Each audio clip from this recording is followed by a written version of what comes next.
Amaravati at అనే పదంతో అసెంబ్లీలో కూటమి పార్టీ నాయకులు ఒక పెద్ద హైడ్రామా నడిపారని అనంతపురం జిల్లా వైసీపీ అధ్యక్షుడు అనంత వెంకటరామిరెడ్డి విమర్శలు చేశారు.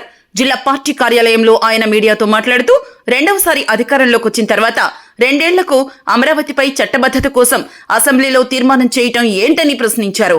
అంటే మీలో మీకే నమ్మకం లేదా అని ఆయన నిలదీశారు. అక్కడ కూడా ప్రతి ఒక్కరూ వైసీపీని విమర్శించడానికి పరిమితమయ్యారని, జగన్ మళ్లీ వస్తే అనే భయం అందరిలోనూ కనిపిస్తోందన్నారు. జగన్మోహన్ రెడ్డి ఎప్పుడు అమరావతికి వ్యతిరేకి కాదని, శాసన రాజధాని అమరావతిలోనే ఉంటుందని చాలా స్పష్టంగా చెప్పారన్నారు. 3 ప్రాంతాల్లో సమానంగా ఉండాలన్న ఉద్దేశంతోనే 3 రాజధానులు అన్నారని గుర్తు చేశారు. వాస్తవంగా రాజధాని నిర్మాణం, Polavaram railway zone, Visakha steel plant వంటివన్నీ కేంద్రం బాధ్యత అన్నారు. వీటి గురించి తీర్మానం చేసి అన్ని పక్షాలని కేంద్రం వద్దకు తీసుకువెళ్లాల్సిన బాధ్యత వారిపై ఉందన్నారు. కానీ కేవలం అమరావతిపై దోపిడీకి మాత్రమే చట్టబద్ధత కోసం అసెంబ్లీలో డ్రామాలు నడిపారన్నారు. అమరావతి అంటే దాని వెనుక ఒక పెద్ద కథ ఉందన్నారు. అమరావతి చుట్టుప్రక్కల ప్రాంతంలో ఇప్పటికే భూములు కొనుగోలు చేసి వేల కోట్ల రూపాయలు సంపాదించేందుకే ఆ పదాన్ని తీసుకొచ్చారని అనంత వెంకటరామిరెడ్డి విమర్శించారు. మీ సహకారం లేకుండా కేంద్ర ప్రభుత్వం ఉండే పరిస్థితి లేదని, ఇలాంటి సమయంలో అయినా రాష్ట్రానికి రావాల్సిన వాటి గురించి పోరాడాలని ఆయన సూచించారు. ఆంధ్రప్రదేశ్ యొక్క అసెంబ్లీలో కూటమి అంటే ముఖ్యమంత్రి నుంచి కూటమికి చెందిన పార్టీల వారు అంతా కూడా ఒక హై డ్రామా నడిపారు. ఒక చట్టబద్ధత చేయడానికి అసెంబ్లీలో పెద్ద డ్రామా, హై డ్రామా కూడా నడిపారు. మళ్ళా కూడా అదనంగా కూడా మొట్టమొదటి తూరి చంద్రబాబు నాయుడు ముఖ్యమంత్రి అయినప్పుడు 5,339 కోట్ల రూపాయలు అప్పు చేసి ఖర్చు పెట్టేదే కాకుండా అమరావతి పైన తాత్కాలిక సచివాలయం కావచ్చు, లేకపోతే తాత్కాలిక హైకోర్టు అని ఇటువంటి దానిపైనే కాకుండా రెండవ మారు అధికారంలోకి వచ్చి 2 సంవత్సరాల తర్వాత మరొక 50,000 కోట్లు, 48,000 కోట్లు పైబడి కూడా నాబార్డు కానీ, ఏషియన్ బ్యాంక్ కానీ అనేక సంస్థల నుంచి రాజధాని పేరిట అప్పు తీసుకొని వచ్చేసి మరీ 50,000 ఎకరాలే కాకుండా ఇంకా 30,000 ఎకరాలు కావాలని చెప్పి 2 సంవత్సరాల తర్వాత చట్టబద్ధత అనేది కూడా కల్పించడానికి ఒక తీర్మానం చేసి అది కూడా అమరావతి అట్ అమరావతి అనే పదం చేర్చి, అంటే అమరావతి దగ్గరే అని తీర్మానం చేసి కేంద్ర ప్రభుత్వానికి పార్లమెంటులో పెట్టమని పంపించడానికి అంత ఎందుకుంది. అంటే ఈ 2 సంవత్సరాలు మీకు నమ్మకం లేదా? మీకు నమ్మకం లేకపోతే ఇంకా 30,000 ఎకరాలు ఎందుకు కావాలని అనుకున్నారు? ఇంకా దాదాపుగా 48,000 కోట్ల రూపాయలు మళ్ళీ కూడా అప్పు ఎందుకు చేశారు వివిధ సంస్థల నుంచి కూడా? 2 సంవత్సరాల తర్వాత ఇది మళ్ళీ మీకు అనుమానం వచ్చిందా అని చెప్పిన వాళ్ళు మీ పైన మీకే నమ్మకం లేదా? జగన్మోహన్ రెడ్డి గారు మళ్ళీ కూడా అధికారంలోకి వస్తాడు ఎన్నికలు అయిపోతానే అని చెప్పి అనుమానం ఏమన్నా మీకేమన్నా ఉందా? లేకపోతే ఆ అనుమానం నిజమవుతుందని చెప్పేసి ఏమన్నా భయపడి ఏమన్నా ఈరోజు మళ్ళీ కూడా తీర్మానం చేసుకోవాలని చెప్పేసి దానికి మీరు వచ్చేసారని చెప్పి నేను అడుగుతాను. మీరు నిన్నంతా కూడా కేవలం జగన్ గారిని విమర్శించడానికి, వైఎస్ఆర్ కాంగ్రెస్ పార్టీని తప్పుపట్టడానికి మాత్రమే మీరు పరిమితమైనారు తప్ప ఈ రాష్ట్రం గురించి కానీ ఎక్కడ కానీ మీరు మాట్లాడలేదు. మామూలుగా కూడా సెక్షన్ 5లో కూడా ఉన్న శ్రద్ధ, అంటే 94 సెక్షన్ 94(3) కింద కానీ రాజధాని ఫండ్స్ కానీ అడిగే శ్రద్ధ లేకుండా కేవలం అమరావతి దగ్గర, అమరావతి వద్దే కట్టాలా అని చెప్పేసి మీరు తీర్మానం చేశారు. అవసరమా అని చెప్పి అందరూ చెప్తా ఉన్నారు. ఈరోజు అమరావతి పేరిట, రాజధాని పేరిట ఇబ్బడి ముబ్బడిగా కూడా అప్పులు చేసి మీరు ఖర్చు పెడుతున్నారు. అవినీతి అనేది కూడా జరుగుతూ ఉంది. మీకు రాజధానిని చట్టబద్ధత కాదు కావాల్సింది. మీరు అప్పుడు 5 సంవత్సరాలు, ఇప్పుడు 2 సంవత్సరాల్లో అప్పులు తెచ్చి ఖర్చు పెట్టి దోపిడీ చేశారే, ఆ దోపిడీకి చట్టబద్ధత కోసం, మీరు అవినీతితో తీసుకుపోయిన డబ్బు కోసం, చట్టబద్ధత కోసమే నిన్న తీర్మానం తప్ప మరొకటి కాదని చెప్పి ఈరోజు ఆంధ్రప్రదేశ్ ప్రజలందరూ కూడా మీరు అనుకుంటా ఉన్నారు. ఎక్కడిగా లేదు అసలు. ఈరోజు మేము వైఎస్ఆర్ కాంగ్రెస్ పార్టీ పైన, జగన్ పైన అంత అనవసరంగా మీరు విమర్శలు ఎందుకు అంటున్నారు? మీరు ఇప్పటికి మీరే కదా అధికారంలో ఉండేది. లేకుంటే మీ కూటమి పార్టీలోనే మీ పైన నమ్మకం లేదా? చంద్రబాబు నాయుడు గారికి కానీ తెలుగుదేశం పార్టీకి ఆయన కుమారుడు లోకేష్కు నమ్మకం లేదా? ఎందుకంటే ఆ రోజే పవన్ కళ్యాణ్ గారు ఎలా అంటే విమర్శించినారు, కేవలం రాజధాని పేట దోపిడీలు జరుగుతుందని చెప్పేసి, రైతులను ముంచుతా అన్నారని చెప్పి విమర్శించాడు. ప్రధానమంత్రి గారు కూడా చెప్పారు, పోలవరం అనేది కూడా ఏటీఎం కార్డుగా వాడుకుంటున్నారేమో అని చెప్పి ప్రధానమంత్రి హోదాలోనే మోదీ గారే ఆ రోజు చెప్పడం జరిగింది. ఆ 3 ప్రాంతాలు కూడా సమానమే అని ప్రభుత్వానికి చాటి చెప్పడానికి, ప్రజలకు చెప్పడానికే ఆ రోజు 3 రాజధానులు. అమరావతి ఆ రోజు కూడా అమరావతి శాసన రాజధానిగా కూడా మేము గుర్తించాం, చెప్పడం కూడా జరిగింది. పరిపాలన రాజధానిగా కానీ, న్యాయ రాజధానిగా కానీ ఇవన్నీ కూడా మేమందరూ కూడా ఆ రోజే మేము చెప్పడం జరిగింది. మళ్ళీ కూడా మీరు అనేది కూడా చేశారు. డైవర్షన్ పాలిటిక్స్లో మీరు అవన్నీ కూడా చేయకోకుండా ఇవన్నీ కూడా చేస్తున్నారు. ఈరోజు మీరు కేంద్రంతో అడగాల్సింది లేకపోతే అమరావతిని రాజధానిగా గుర్తించమని కాదు, మీరు కేంద్రంతో అడగాల్సిందే ఆ రోజు విభజన చట్టంలో సెక్షన్ల ప్రకారం రాజధాని నిర్మాణం కూడా కేంద్రం యొక్క బాధ్యతే.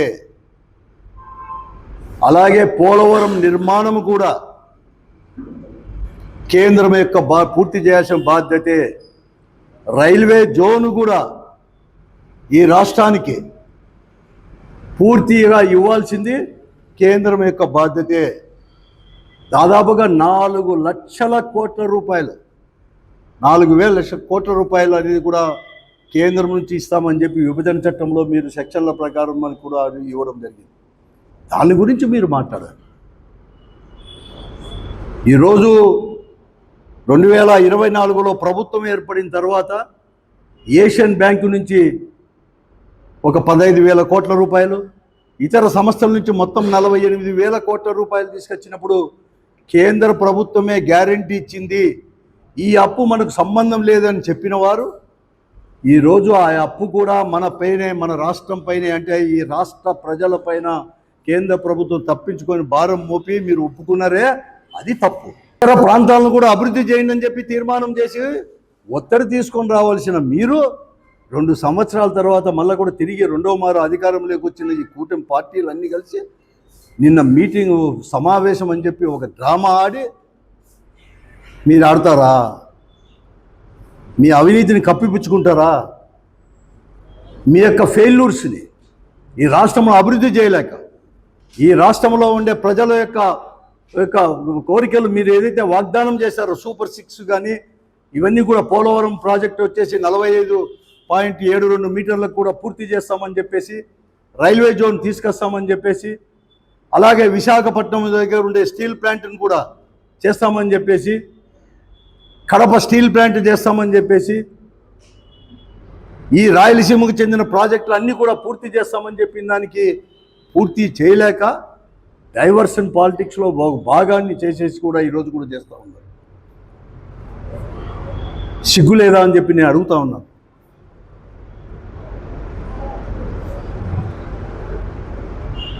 రాష్ట్రం అంటే ఒక రాజధానే కాదు. ఈరోజు కూడా మీరు చెప్పేదేమి 28 లోపల మీరు చెప్పేదేమి 50,000 కోట్లు ఇప్పుడే కూడా పనులు జరుగుతూ ఉన్నాయి, ఇంకా 50,000 కోట్లు కావాలి, ఇంకా దీన్ని పూర్తి చేయడానికి 28, అది కూడా 28లో 2028 మీరు పూర్తి చేసేది సచివాలయము, హైకోర్టు, శాసనసభ, ఈ 3 మాత్రమే. మిగతాదంతా కూడా ఇంక మళ్ళీ డెవలప్మెంట్ లేదు. నేను ఈ ముఖ్యమంత్రి గారిని, ఈ ప్రభుత్వాన్ని మేము అడుగుతూ ఉన్నాం, 3 ప్రాంతాలు కూడా సమానమే. అత్యంత వెనుకబడిన కేవలం రాజధాని నిర్మాణమే కాదు, ఈరోజు మీరు అప్పులు చేసి కేవలం రాజధానిలో చేసి ప్రజలపైన భారం మోపేదే కాదు, ఈరోజు రాయలసీమ కోసం కూడా మీరు ఆలోచన చేయాల్సిన అవసరం కూడా ఉంది. రాయలసీమ ప్రాజెక్టు పూర్తి చేయాల్సిన అవసరం కూడా ఉంది. పోలవరం ప్రాజెక్టు పూర్తి అయితేనే, అది కూడా 45.72 మీటర్లకు పూర్తి అవుతేనే రాయలసీమకు ప్రయోజనకరంగా, అంటే డైవర్షన్ ఆఫ్ వాటర్ ఇవన్నీ కూడా చేసేయడానికి వీలు ఉంటుంది. దానికోసం మీరు పూర్తి చేసి రాయలసీమ ప్రాజెక్టు ఇవన్నీ చేయాలి. నువ్వు అట్ అనే పదం కూడా ఎందుకు పెట్టావు అందరికీ తెలుసు. అమరావతి దగ్గరే, అమరావతి వద్ద అనే పదం అట్ అనేది ఎందుకు పెట్టామంటే మీరు ఇంకా రాజధాని పలానా చోటని ప్రకటించక మునిపే మీరు మీ మంత్రులు, ఇప్పుడు ఉండే మంత్రులు కావచ్చు, గతంలో మీ తెలుగుదేశం పార్టీ మంత్రులు, తెలుగుదేశం పార్టీ వారు మీకు కావలసిన అధికారులు అక్కడ భూములు కొన్నారని చెప్పి అందరికీ తెలుసు. అవి అమ్ముకోవడానికి, దానికి రేట్లను కల్పించుకోవడానికి, వ్యాపారం చేసుకోవడానికి మీరు అట్టనే పదం అని చెప్పి వాడుకుంటారా? లోకేష్ గారు మాట్లాడుతూ చెప్పాడు, విభజన చట్టం అప్పుడు జగన్మోహన్ రెడ్డి గారు అసలుకు హౌస్లోనే లేడు, ఎక్కడున్నాడో కూడా తెలియదు అంటాడు. ఇంకా నేను ఇప్పుడు చెప్తాను, ఎందుకంటే అప్పుడు నేను కూడా పార్లమెంట్ సభ్యుని. ఇగో చూడు ఏం పెట్టుకున్నాడు.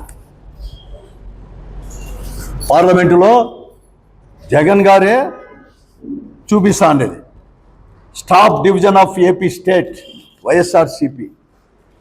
ఇంతకంటే కావాలా? ఎందుకు మాట్లాడతారు అన్ని అబద్ధాలు, ప్రజలకు నూరు పోసేదానికి అర్థం పర్థం లేకోకుండా.